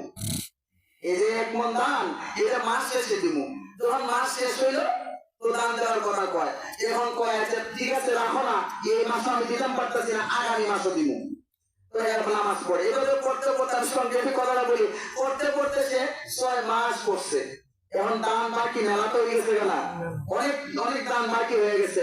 এবার ভাই বলতেছে যে ভাই তুমি যদি এই মাসে আমার দান না দাও, তাহলে আমি নামাজ ছেড়ে দেবো। বলে ভাই কত দান তো আমার দেওয়ার ক্ষমতা নাই, আমি তো ইমাম সাহেব মানুষ, আমারই মানুষে দেয়, ইমাম সাহেবের মানুষে দেয় না। আপনারা জানেন ইমাম সাহেবের মানুষে দেয়, ইমাম সাহেবের আমার মানুষে দেয়। তখন আমি কইতে যে আমি চাইছিলাম যে 1 মাস 2 মাস 3 মাস 6 মাস পর্যন্ত তুমি নামাজ পড়লে নামাজের প্রতি একটা মহব্বত হইব, আল্লাহর প্রতি মহব্বত হইব, রাসূলের প্রতি মহব্বত হইব, তুমি আর নামাজটা ছাড়তে পারতা না, আমার কাছে দানও চাইতা না। এই এখন তো বুঝতেছি নামাজের প্রতি তোমার কোনো মহব্বত হইছে না, আল্লাহর প্রতিও মহব্বত হইছে না, রাসূলের প্রতিও মহব্বত হইল না, বুঝলাম না তুমি কি যাতে নামাজ পড়লা। ও ভাই শুনো, তুমি যে দান দিতাই না এটা আমি বুঝছি আগে। তুমি করতে দিলা ইমাম সাহেব মানুষ মাইছে দিলে তুমি খাও, কাজে আমি তুমি আমার করতে দিলা এটা আমার বিশ্বাস আগে হয়েছে। এটাকে নামাজ পড়ছি তোমার না সত্য, ঠিক আছে, একদিন আমি উজু করছি না। নামাজের মহব্বত চাইবো নি ভিতরে? নামাজের ভিতরে মহব্বত চাইবো, ভিতরে মহব্বত চাইতো না, কি জন্য চাইতো না? উজু নাই। তো এখানে যারা আছে আসলে উঠা বসা করতেছে, এদিক ওদিক তাকাচ্ছে, আমার মনে এর মধ্যে উজুর দেওয়া আছে। ওযু করা দরকার আছে কি নাই? ওযু ছাড়া নারীবাদক বন্দেগী করা যায় না। আত-তাহুরু শাত্রুল ঈমান, আত-তাহুরু শাত্রুল ঈমান। পবিত্রতা হলো ঈমানের অংশ। যার পবিত্রতা নাই তার ঈমান নাই। কথা বলেন ঠিক কি না? যার ঈমান নাই ও পবিত্র অবস্থায় যখন আমরা জমিনে হাঁটি, জমি আমাদেরকে লানত করে, জমিন আমাদেরকে লানত করে। এজন্য ওযু করতে হবে, তায়াম্মুম করতে হবে। যদি ওযু না করতে পারি, আল্লাহ আমাদের সহি বুঝ দান করুন, সবাই করে আল্লাহুম্মা আমিন। ইসারুল্লাহ ওযু করলেন, হাত পা ধুলেন। আয়েশা বলতেছে এর সাথী এই প্যাকেটের ভিতরে 3টা রুটি আছে, একটা রুটি আমারে দাও, আমি এটা খেয়ে ফেলবো। এই রুটিটা একটা রুটি দিল, 2 জনে ভাগ করে খাইলো, একটা রুটি 2 জনে ভাগ করে আর কুকুরে করে কথা বলছি কিনা, অর্ধেক অর্ধেক করে খাইলো। তারা যাত্রা শুরু করলো, বহুদূর চলে গেল। আল্লাহর নবী ঈসা রুহুল্লাহ আল্লাহর কথা মনে পড়ে গেল, ডাক দিয়ে বলে সাথী রে, আমি এখন আমার মনে যাচ্ছে এখানে উযু করার পানি আমি পাইছি, আমি এখানে এই নালা থেকে উযু করব। আর ওই যে পাহাড় দেখো, ওই পাহাড়ের উপর যাইয়া আমি আমার মাবুদের ইবাদত বন্দেগী করব। ও বাবা, আপনি যখন কোন জায়গায় যাবেন, সুন্দর একটা মসজিদ দেখবেন, ওই মসজিদটা দেখে আপনি তখন সাথীদেরকে বলবেন আসো আমরা ওই মসজিদের ভিতরে 2 রাকাত নামাজ পড়ে যাই। এই সুন্দর মসজিদ, এই জায়গায় হয়তো আসছে আর জীবনে কোনোদিন আসা হবে না। এই মসজিদে যদি আমি আমার কপাল দেখা যাই, আমি যদি 2 রাকাত নামাজ পড়ে যাই, কালকে আমাদের ময়দানে যখন এই মসজিদ জান্নাতে যাবে, তখন আমার না নিয়ে মসজিদ জান্নাতে যাবে না। সুবহানাল্লাহ, আল্লাহু আকবার, সুবহানাল্লাহ। ঈসা রুহুল্লাহ আলাইহিস সালাতু সালাম বলে আমি ওই সুন্দর ঝর্ণাটাতে একটু উযু বানাই। ঝর্ণাতে উযু বানাইয়া ওই পাহাড়ের আস্থাতে যাইয়া আড়ালে যাইয়া আমি একটু আল্লাহর ইবাদত করে আসি, আমার মাবুদের জিকির করে আসি, আমার মাবুদের গোলামি করে আসি। কারণ নবী রাসূল যারা, আল্লাহ ওয়ালা মানুষ যারা, ওই আব্দুল গাউস সুদুর যারা, তারা মহান আল্লাহকে খুশি করার জন্য যা ইচ্ছা যেভাবে আল্লাহ খুশি হয় সেইভাবে আমার আল্লাহকে খুশি করতে চায়। কথা বলছি কিনা? সদা সর্বদা তারা আল্লাহকে স্মরণ রাখতে চায়। ঈসা রুহুল্লাহ ওই পাহাড়ের আড়ালে যাইয়া, সেখানে যাইয়া কিছু সময় ব্যয় করে আল্লাহর গোলামি করে ফিরে আসলেন। এসে বলতেছে রে সাথী, তোমার হাতে যে আমি রুটিটা দিয়েছিলাম, তোমার ঝোলা থেকে খুলে সেই রুটি থেকে একটা রুটি দাও, এই রুটি খাবো, কারণ পেটে ক্ষুধা লেগেছে। আল্লাহু আকবার। আল্লাহর নবী ঈসা রুহুল্লাহ যিনি ঘর বানায় নাই, যে ঈসা রুহুল্লাহ কোনো জমি চাষ করে নাই, ঈসা রুহুল্লাহ কোনো বাগান বানায় নাই, ওই ঈসা রুহুল্লাহর মতো আল্লাহর হাবিব, আল্লাহর নবী, ওই নবীর পর্যন্ত পেটে ক্ষুধা লাগে। কিন্তু বাবা, আমরা তো সাধারণ মানুষ, আমার পেটে ক্ষুধা লাগতেই পারে, লাগতে পারে, আমার পেটে ক্ষুধা লাগবে, ক্ষুধা সহ্য করা যায় না। কিন্তু আমাদেরকে হালাল খেতে হবে। কথা বলেন ঠিক কিনা? হালাল খেতে হবে, হারামের ধার দ্বারা যাবে না।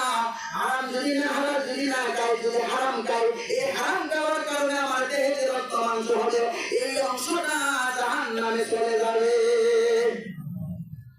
হযরত ঈসা রুহুল্লাহ এবার 2টা রুটি খায় ফেললো, আর কয়টা রুটি রয়ে গেছে? একটা রুটি রয়ে গেল। আমার তারা দিনের পর দিন হাঁটতেছে, অনেক দিন চলে গেছে, 2-4-5 দিন চলে গেছে, বা 2-3 দিন চলে গেছে। যাওয়ার পরে আবার সেই রুটিটা হযরত ঈসা রুহুল্লাহ চাইলো, এটা আমার সাথী, তোমার কাছে যে 3 নম্বর একটা রুটি আছে, এই রুটিটা দাও, এটা আবার দুজনে মিলে আহার করি। আমি তো এই রুটির খবর জানি না। নাউযুবিল্লাহ, টাকাটা আছে কি নাই? সে সোনার মধ্যে লুকায় রাখছে এই রুটিটা। সে মনে মনে ভাবতেছে, প্রথম একটা রুটি দিল, এই রুটিটা 2 জনে খেলাম, পেট ভালো করে বললো না। আবার দ্বিতীয় একটা রুটি খেলাম, তাও আধা আধি করে খেলাম, তাও পেট বললো না। একটা রুটি যখন রয়ে গেছে, এই রুটিটা আমি নিজে একা একা খাবো, এটা ইশারা যাব না। আর এই যে দুনিয়া আছে কি নাই? আছে নাই? এই দুনিয়ার লোকের স্বভাবটা হলো কুকুরের স্বভাব। কুকুর দেখবেন খাইতে পারে না পারে, এটা লইয়া বইয়া থাকবো। আরেকটা কুকুর যদি আসে, এখান থেকে তাড়া করবো, এটার কাছে আসতে দেয় না। এরকম অবস্থা। হ্যাঁ, এরকম দুনিয়ার লোভী কুকুর, কুকুর হলো দুনিয়ার লোভী, এটা লইয়া বসে থাকে। ঈসা রুহুল্লাহ বারবার জিজ্ঞাসা, না তোমার কাছে তো আমার একটা রুটি আছে, বলে না আমি তার খবর জানি না। আমি সংক্ষেপে কথাটা বলি, কষ্ট হচ্ছে না তো? এটার খবর আমি জানি না।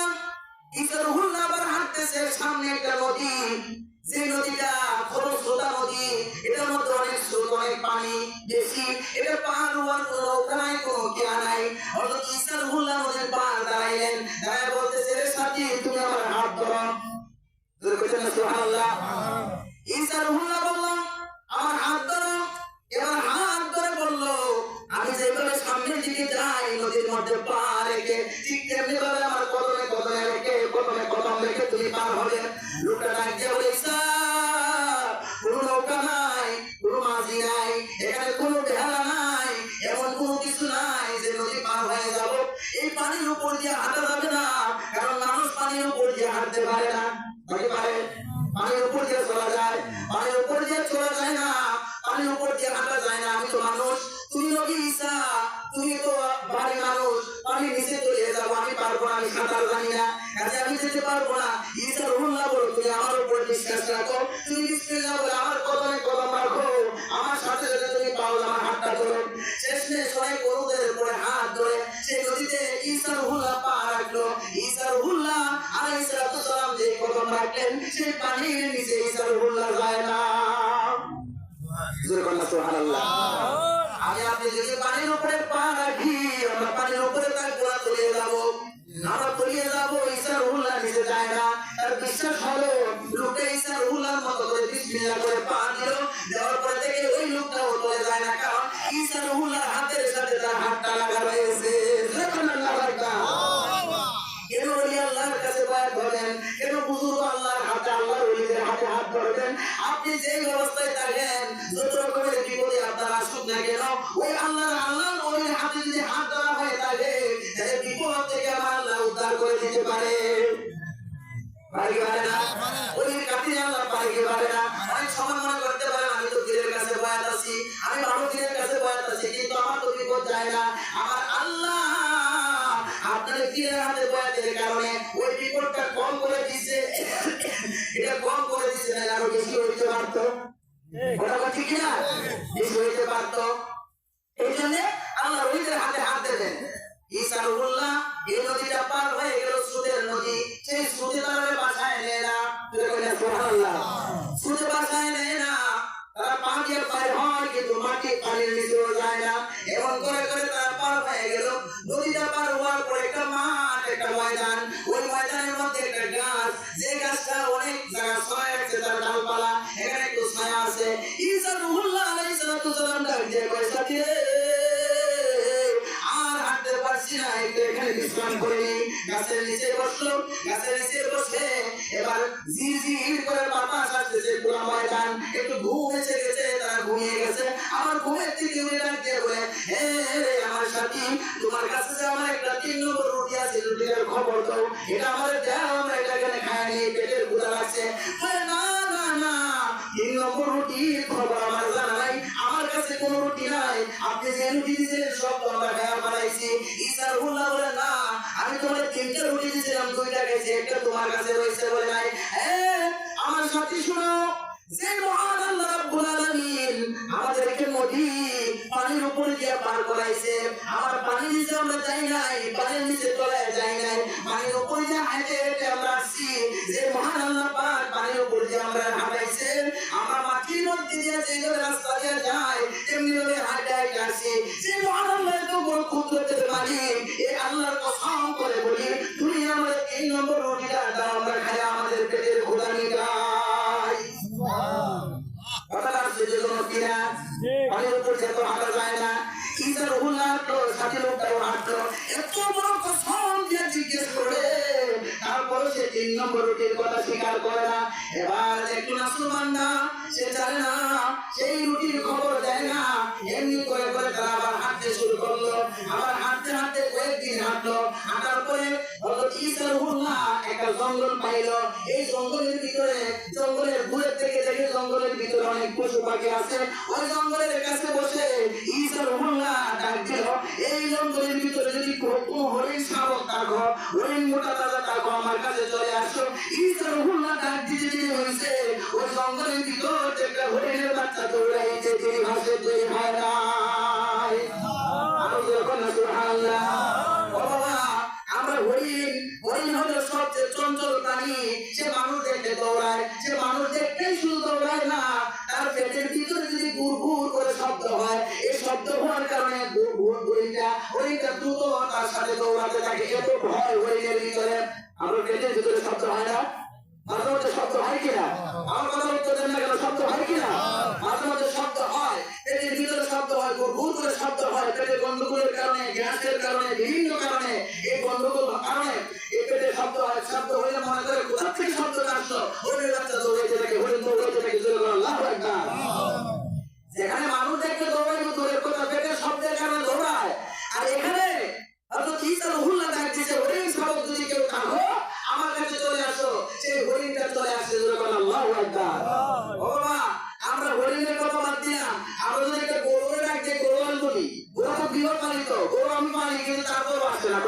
কিনা? এটা সবাই পাখির ডাক দিলে আইবো আইবো না, এটা মুরুখকে ডাক দিলে মুরুখটা আধার আছে তারপর আইতে দেরি করে, কথা বলছি কিনা? ঈসা রুহুল্লাহ ডাক দিল, সাথী লোকটা চেয়ে আছে, আরে বাবা কেমন মানুষ রে, যে মানুষটা বলে পশুরে ডাক দিলে তার কাছে চলে আসে, সুবহানাল্লাহ, বলে পশু চলে আসে, হরিণ চলে আসলো, হযরত ঈসা রুহুল্লাহ আলাইহিস সালাম সেই ওই লোকটা রসুলনার ভিতরে একটা ছুরি আছে, ছুরি বের করে আল্লাহর নামে সেই পশুটা জবাই করলো, জবাই করে ওই পশুটার গুস্ত তারা পাক করলো, গুস্ত পাক করে এবার ওই লোকটাকে বলে তোমার কাছে যে রুটিটা আছে রুটিটা দাও, এই হরিণের গুস্ত দিয়া রুটিটা খাইতে বড় ভালো লাগবে, সুবহানাল্লাহ। ওই লোকটা বলে না না আমার কাছে কোনো রুটি নাই, আমার কাছে রুটি নাই, যে রুটি দিছিলেন আপনি তো খায়া ফেলাইছেন, ভাই তোমার কাছে না 3টে রুটি দিলাম, কয় না আমার কাছে কোনো রুটি নাই, কয় ঠিক আছে রুটি ছাড়া গোস্ত খাও, রুটি ছাড়া পুরের গোস্ত 2 জন মানুষ খায়া তারপর থাকবো, কথা বলছি কিনা? এরপরে তারা 2 জনে খাইলো হরিণের গোস্ত, 2 জনে খাওয়ার পরে আর কোন এক জায়গায় স্তূপ করে রাখলো, এবার সাথে ডাক দিয়ে বলে ঈসা আলাইহিস সালাম, এই সাথী তুমি দেখো আমরা হরিণের গোস্ত গুলো খাইলাম আর গুলি বাকি রাখলাম, এবার হাতটাকে লক্ষ্য করে ঈসা রুহুল্লাহ ডাক দিয়া বলে এই হরিণের হাত তোমরা এক এক করে চূড়া লেগে লেগে আবার আগে যেরকম হরিণ ছিল সেই রকম হরিণ হইয়া দৌড়াইয়া বনের ভিতরে চলে যাও, আল্লাহ পারে কি পারে না? হযরতে শাহজালাল রাদিয়াল্লাহু তাআলা মুখে হাসি বাকিনা সালাম করান রে, জাহাজের কথা জানা আছে না? ওই যে কবুতর জালালি কবুতর মনে আছে কি কোনো? আমি সেদিকে যাই না, এগুলো ঠিক কথা বলছি কিনা? এগুলো বাস্তব, তাদের জীবনে আল্লাহ মাঝে মধ্যে কিছু অলৌকিক কিছু জিনিস দেখায়, কেরামতুল আউলিয়ায়ে হাক্কুন, সুবহানাল্লাহ, কেরামতুল আউলিয়া ওলিদের কেরামত অলৌকিক কাণ্ড যেগুলো এগুলো বাস্তব, এগুলো সত্য, সুবহানাল্লাহ। ঈসা রুহুল্লাহ বলল বলেন রে এই মাংস গুলিয়ে হাড় গুলিয়ে একত্রিত হইয়া আগের মতো আবার হরিণ হইয়া বনের দিকে দৌড়ে যাও, এবার আগের মতো হরিণ হইয়া বলতে দিন হয়েছে আল্লাহর হুকুমে হরিণটা আগের মতো একটা হরিণ শাবক হইয়া হরিণের একটা মুরাদার বাচ্চা হইয়া দৌড়াইতে দৌড়াইতে জঙ্গলের দিকে চলে গেছে, এবার ঈসা রুহুল্লাহ ডাকিয়া বলে এ আমার সাথী শুনো যে আল্লাহ আমাদের খাবারটা আমরা খায়া ফেলাইছি গোস্ত হাড্ডি সব, এই খাওয়ার পরে আবার যে আল্লাহ এই খাওয়ার হরিণটা আবার আগের মতো চলে আসতে পারে, পাহাড়ের দিকে দৌড়াইয়া যাইতে পারে, এ আল্লাহর কসম যে তোমার জিগাই, এ আল্লাহর কসম যে তোমার জিগাই, ওই আল্লাহর ওয়াস্তে তুমি রুটিটা ফিরাইয়া দাও, বলে না না না আমার কাছে 3 নম্বর কোনো রুটি নাই, 3 নম্বর রুটি আমার কাছে নাই। এবার তারা আরো সামনের দিকে আগায় গেল, অনেক দূর আগায় গেল, যে জায়গার মধ্যে কোনো গাছপালা নাই, এই জায়গাটার মধ্যে শুধু বালি আর বালি, কি কথা বলে কেন রাগ করছেন? এই জায়গায় বালি আর বালি। ঈসা রুহুল্লাহ ডাক দিয়ে বলে এরা মরুভূমি অঞ্চল, ঈসা রুহুল্লাহ সাথী ডাক দিয়ে বলে সাথী রে এই যে বালি আর বালি দেখো, এই বালিগুলি জমাইয়া 3টা স্তূপ করো, 3 জায়গায় 3টা স্তূপ করো, অনেক বাড়ি যত বেশি জমাইতে পারবে কাজে আসবে, অনেক বাড়ি তারা 3 জনে মানে 3 জায়গায় 3টা জায়গার মধ্যে বাড়িগুলি জমাইলো, বালুগুলো জমাইয়া 3 জায়গার মধ্যে স্তূপ করে রাখলো, এবার ঈসা আলাইহিস সালাম আমার আল্লাহর হুকুম নিয়ে ডাক দিয়ে বলতেছে এ বালি আল্লাহর হুকুমে আমি বলতেছি তোমার স্বর্ণে পরিণত হয়ে যাও, এই 3 স্তূপ বাড়িগুলি স্বর্ণ হয়ে গেল, এবার কতগুলি স্বর্ণ এবার চিন্তা করে দেখেন, যদি 1-2 গুলি স্বর্ণ তাকে ঘরের ভিতরে খুব আলাবদ্ধ করে রাখা লাগে ছুঁড়ে নিয়ে যায়, কথা বলছি কিনা? 1-2 গুলি নয়, এগুলো অনেক বড় বড় বাড়ির ডাল, সেই ডালগুলি স্বর্ণে পরিণত হয়ে গেছে। হযরত ঈসা রুহুল্লাহ যখন স্বর্ণ বানাইছে সে তো দুনিয়া লোকে পাগল হয়ে গেছে, ডাক দিয়ে বলে ঈসা নবী এই স্বর্ণগুলি কার কার?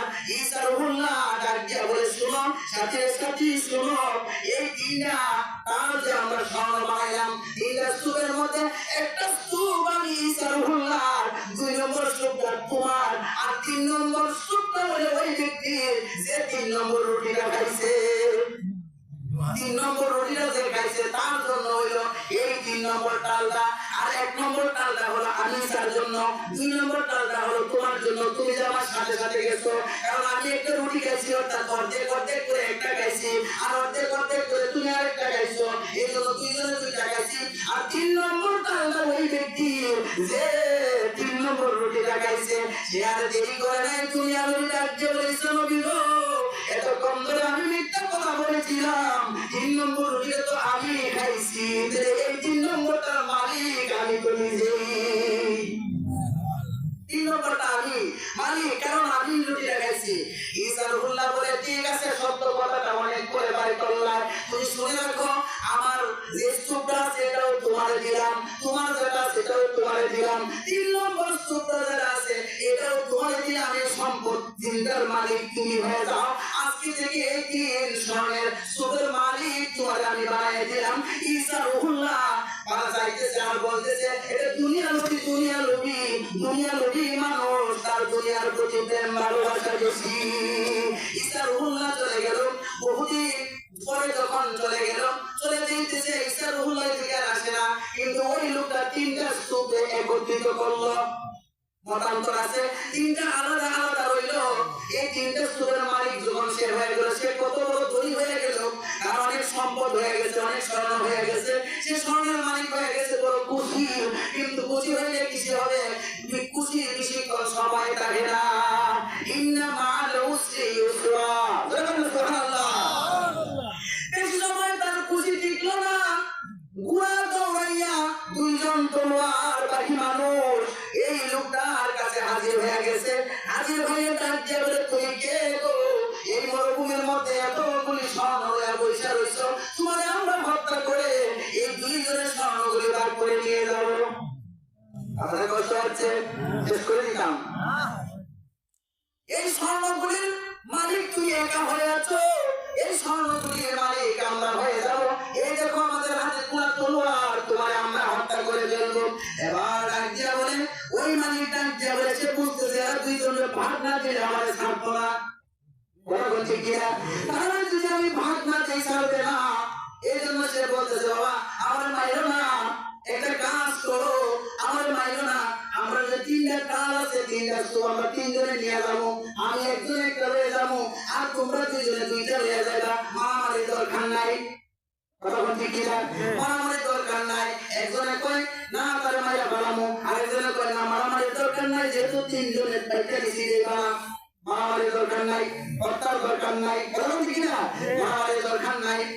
এবার ওই 2 জনকে যে যে ব্যক্তি ঈসা রুহুল্লাহ সাথে ছিল, সে বলতেছে, তুমি এই উঠে এই যে নারায়ে তাকবীর দেন, নারায়ে তাকবীর, চেয়ারম্যান সাহেবের আগমন, আলহামদুলিল্লাহ।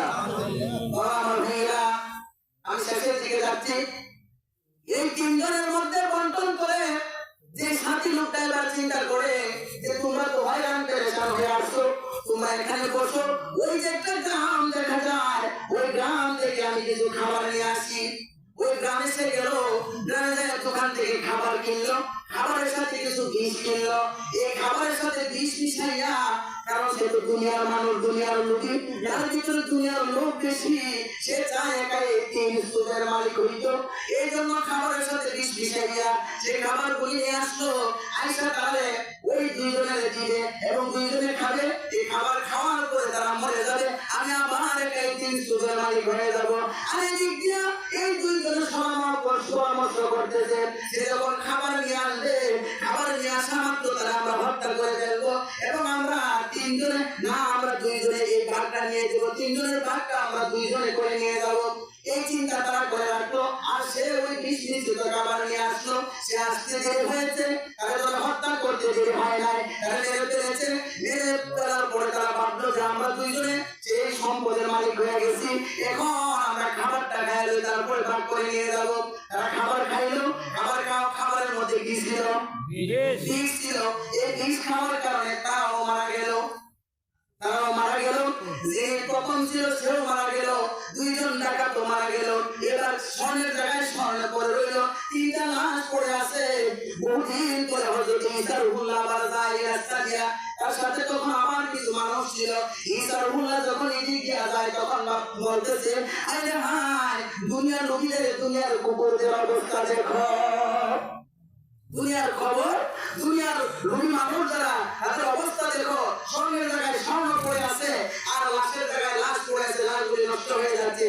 আমরা দুনিয়ার বাড়ি ঘর টাকা পয়সা জমি জমা সব থাকবে, আপনি একদিন থাকবেন না। কথা বলেন ঠিক কিনা? আপনি একদিন থাকবেন না।